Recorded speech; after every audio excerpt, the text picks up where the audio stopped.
अगर आपको इस खड़ी सरसों को सेल करना है तो जब मंडी में आप लेकर के जाएंगे तो मंडी में अधिक बेहतरीन भाव देखने के लिए मिलेगा। गोबर की खाद का यूज बहुत आवश्यक है। अगर आप गोबर की खाद का यूज करते हैं तो इस तरीके का उत्पादन देखने के लिए मिलेगा, क्योंकि ये आप मान के चलिए कि 120 से 130 दिन के अंदर जो है ये फसल आपकी पक के रेडी हो जाती है कटने के लिए। नमस्कार किसान भाइयों, स्वागत करता हूं अपने YouTube चैनल अवध लाइव खेती में। किसान भाइयों, अभी जो ये महीना चल रहा है और आगे का महीना जो अक्टूबर आएगा और नवंबर आएगा, इस महीने में हमारे किसान भाई सरसों की बुआई ताबड़तोड़ करते हैं और वो अधिक से अधिक पैदावार लेना चाहते हैं, अधिक से अधिक तेल की मात्रा लेना चाहते हैं। हमारे किसान भाई सरसों का तो चयन करते हैं, कहीं ना कहीं कुछ गलतियां हो जाती हैं, अच्छी वैरायटी का सिलेक्शन नहीं हो पाता है, जिससे उन्हें अधिक उत्पादन नहीं मिल पाता है और वो लॉस में चले जाते हैं। लेकिन आज हम एक ऐसी वैरायटी के बारे में बात कर रहे हैं जो कि मैं खुद उस वैरायटी को 3 से 4 सालों से लगा रहा हूं और मुझे अच्छा उत्पादन देखने के लिए मिल रहा है। ये जो हमारी सरसों है, ये देख सकते हैं कितना फाइन क्वालिटी का जो है ये दाना इसका मोटा देखने के लिए आपको मिल रहा है और काफ़ी बेहतरीन क्वालिटी की सरसों जो है आज हम आपको दिखाने का प्रयास करेंगे, बताने का प्रयास करेंगे, जिससे आप तेल की मात्रा 42 से 45% के बीच में आप तेल की मात्रा ले पाएंगे और उत्पादन जो है काफ़ी बेहतरीन किसान भाइयों का होने वाला है। जो कि ये सरसों की वैरायटी होने वाली है किसान भाइयों, स्टार 10-15। ये जो वैरायटी होने वाली है स्टार एग्री सीड वालों की होने वाली है, काली सरसों है और हाइब्रिड सरसों है किसान भाइयों। तो अगर ये वीडियो अगर आप लास्ट तक देखते हैं, अच्छा मुनाफा जो है कमा पाएंगे और उसी के साथ साथ मैं बताऊंगा कि बुआई इसकी कैसे करनी है। सारी जानकारी आज इस वीडियो के माध्यम से कवर करने वाले हैं, तो वीडियो में आप लास्ट तक जरूर बने रहिए किसान भाइयों। तो सबसे पहले बात कर लेते हैं, ये जो स्टार एग्री सीड कंपनी का जो बीज है, इतना फाइन क्वालिटी का आप देख पा रहे हैं, ये बीज जब आप अपने खेतों के अंदर में बुआई करते हैं तो जो बुआई का समय होता है, अभी सितंबर का महीना चल रहा है, तो 15 सितंबर से वैसे इसकी बुआई कर सकते हैं। हमारी वीडियो थोड़ा लेट बन रही है, पर 15 सितंबर से लेकर के 15 नवंबर तक इस बीज की बुआई आप कर सकते हैं। आपको लेट नहीं होगा, अच्छा उत्पादन इस बीज में अगर आप बुआई करते हैं तो देखने के लिए मिल जाएगा किसान भाइयों। अब हमारे किसान भी अगर इस बीज को लगाते हैं तो इसकी अवधि जो है तैयार होने की, कितनी अवधि में ये आपका बीज तैयार हो जाता है, ये फसल तैयार हो जाती है, ये आप मान के चलिए कि 120 से 130 दिन के अंदर जो है ये फसल आपकी पक के रेडी हो जाती है कटने के लिए। और एक चीज और है किसान भाई, जब ये फसल आपकी पक जाती है बिल्कुल, तो आम फसलों में आपको समस्या ये आती है कि भाई फसल पक गई तो फसल झड़ने लगती है, लेकिन इस वैरायटी में ऐसा कोई प्रॉब्लम नहीं है कि भैया फसल लगा दी है, अब काटने में मान लो 2-4 दिन आगे पीछे हो गए तो फसल झड़ गई, या काटने के बाद रख दिया फिर झड़ गई, तो इसमें झड़ने की समस्या किसान में हो बिल्कुल देखने के लिए आपको नहीं मिलती है। ये सबसे अच्छी चीज देखने के लिए मिल जाती है।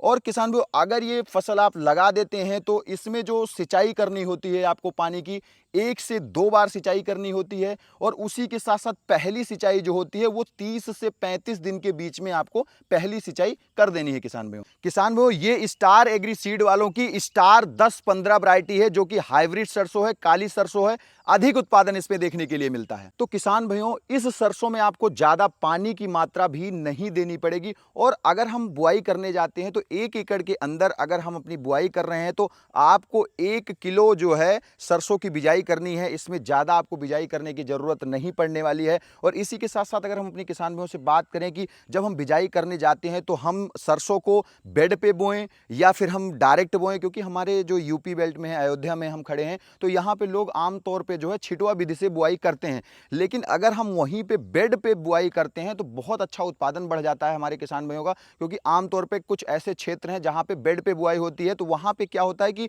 बीज समान दूरी पे गिरता है और पौधे से पौधे की दूरी जो होती है वो भी मेंटेन होती है और जो है बीज से बीज की दूरी जो है वो भी मेंटेन होती है। तो जो लाइन से लाइन की दूरी होती है वो लगभग 48 सेंटीमीटर या 35 सेंटीमीटर के बीच में रहेगी, तो बहुत उचित दूरी मानी जाती है, क्योंकि ये बेड पे लगाते हैं। और अगर पौधे से पौधे की दूरी यहीं पे मानेंगे तो तकरीबन 10 से 15 सेंटीमीटर की दूरी होती है, तो बेहतर उत्पादन, बेहतर कल्ले जो है देखने के लिए मिलते हैं। उसी के साथ साथ अगर हम बात करें इसके पौधे की, जो इसका पौधा होता है, इसके पौधे में कल्ले जो होते हैं वो मोटे मोटे देखने के लिए मिलते हैं। 20-20, 30-30 कल्ले एक एक पौधे में देखने के लिए मिल जाते हैं। और एक तने में अगर हम बात करें, जो फलियां निकल के आती हैं, जो छोटी छोटी फलियां आप देख पाते हैं सरसों में, वो 48 से 55-60 फलियां जो है आपको हमारे किसान भाइयों को देखने के लिए मिल जाती है। तो ये बेहतर प्रोडक्शन की ओर लेकर के जाता है। और उसी के साथ साथ जो अभी मैंने दाने दिखाए आपको मोटे मोटे काले, तो ये जो दाने हैं आपको एक फली के अंदर, सिंगल फली में 19 से 21, 22, 25 दाने दाने जो है इस फली के अंदर में देखने के लिए मिल जाते हैं। ये सबसे बेहतर चीज जो है हमारे किसान भाइयों को देखने के लिए मिल जाती है। अब इसी के साथ साथ अगर उत्पादन की बात करते हैं, आमतौर पर जब किसान भाई लगाते हैं तो भाई कोई कहता है कि हमें 10 कुंटल हुआ, 8 कुंटल हुआ, 5 कुंटल हुआ। तो ये वैरायटी जो है तकरीबन तकरीबन मैं पिछले साल की बात करूं तो 13.5 कुंटल के आसपास हमारा उत्पादन जो है देखने के लिए मिला था। लेकिन मोटा मोटा आप जो उत्पादन लेना चाहते हैं इसमें 13, 14, 15 तक जो है अक्सर देखने के, इसके पिछले साल पीछे छोड़ के अगर मैं बात करूं तो मेरे को जो उत्पादन देखने के लिए मिला था लगभग 14.5, 15 के आसपास मिला था। डिपेंड करता है कि आपकी जमीन कैसी है, जमीन का जो है आपने कैसे तैयारी की है। आमतौर पे हम जो अपनी बुआई करते हैं उसमें गोबर की खाद का यूज बहुत आवश्यक है। अगर आप गोबर की खाद का यूज करते हैं तो इस तरीके का उत्पादन देखने के लिए मिला, क्योंकि हमने जो सरसों लगाई है टोटली बहुत ज्यादा वैसी कोई खाद का उपयोग नहीं किया। हमने गोबर की खाद डाली थी, 2 ट्राली डाली थी 1 एकड़ के अंदर में, और बेहतर उत्पादन जो है देखने के लिए मिला। दूसरी बात ये होती है इसकी जो तने होते हैं, अगर मान लो कभी आंधी तूफान ऐसा आ भी जाता है तो गिरने की संभावना बिल्कुल नहीं देखने के लिए मिलती है। अब अगर हम बात करें रोगों की, जो रोग आती हैं, तो हमारे अगर यूपी में बात करें, अयोध्या में या हर जगह जहां भी सरसों की खेती होती है, रोग जो आती है रतुआ रोग बोलते हैं या फिर माहू बोलते हैं। अगर सफेद कलर के माहू लग जाते हैं तो वो क्या करते हैं, एक एक दिन के अंदर जो है पूरी फसल को जो है निपटा देते हैं। लेकिन इस वैरायटी में ऐसा है क्योंकि बीज जो होता है वो संशोधित होकर आता है। जब बीज संशोधित होकर आता है तो जो रतुआ रोग हो गई, जो आपकी माहू रोग हो गई, उनकी समस्या बिल्कुल खत्म कर देती है, क्योंकि जब पहले से ही ट्रीटेड बीज है तो वो समस्या आने की जो है संभावना बिल्कुल खत्म हो जाती है। तो आप जो है माहू रोग से बिल्कुल निश्चिंत रहिए। इस वैरायटी में माहू रोग बिल्कुल नहीं लगने वाला है किसान भाइयों। इसी के साथ साथ किसान भाइयों अब बात करते हैं पाला की, क्योंकि जब हम सरसों लगाते हैं तो ठंडी का महीना होता है। ठंडी के महीने में जो है पाला रोग इसमें लगेगा नहीं लगेगा, तो पाला रोग बिल्कुल लगता नहीं है, क्योंकि मैंने 2 साल 3 साल लगाया, ऐसी कोई समस्या दिखी नहीं। और अगर आता भी है तो ऐसा नहीं है कि अगर आप थोड़ा बहुत ध्यान देंगे, दवाई देंगे तो नहीं आएगा। फिलहाल तो नहीं आता है, मैंने जो देखा है तो इसमें कोई भी ऐसा रोग नहीं आता है। और जो रोग होती है उसके प्रति जो है बिल्कुल सहनशील वैरायटी है, ये सबसे अच्छी चीज है। और जैसे हमने अभी आपको बताया कि भैया काटने के बाद ये झड़ने की बिल्कुल समस्या नहीं है, अगर आप 2-4 दिन लेट भी हो जाते हैं, क्योंकि आमतौर पे जब हम खेती करने जाते हैं तो भाई किसान है, कभी लेट हो गया क्योंकि उसी टाइम पे धान कट के तैयार हुआ, गेहूं की बुआई आ जाती है, तो फिर थोड़ा सा इधर उधर हो जाता है। लेकिन इसमें ऐसी किसी भी प्रकार की समस्या नहीं है जिससे हमारे किसान भाइयों को समस्या देखने के लिए मिले। तो किसान भाइयों इस सरसों में जो आपको तेल की मात्रा देखने के लिए मिलेगी वो 40 से 42, 43% के जो है मात्रा देखने के लिए मिल जाती है। और सबसे बड़ी चीज है चमक। जैसे हमने आपको दिखाने का प्रयास किया, जब आपके सरसों में इस तरीके की चमक देखने के लिए मिलेगी, अगर आपको इस खड़ी सरसों को सेल करना है तो जब मंडी में आप लेकर के जाएंगे तो मंडी में अधिक बेहतरीन भाव देखने के लिए मिलेगा। तो जब भाव देखने के लिए मिलेगा तो जाहिर सी बात है कि हमारे किसान भाइयों को मुनाफा देखने के लिए मिलने वाला है। बाकी जब अपने आप खेत की तैयारी करते हैं तो आपको 2 बार जो है अगर आप कर पाए तो आप जो है तावा हल जो होता है, अगर आप उससे जुताई कर देते हैं तो बेहतरीन जुताई हो जाती है।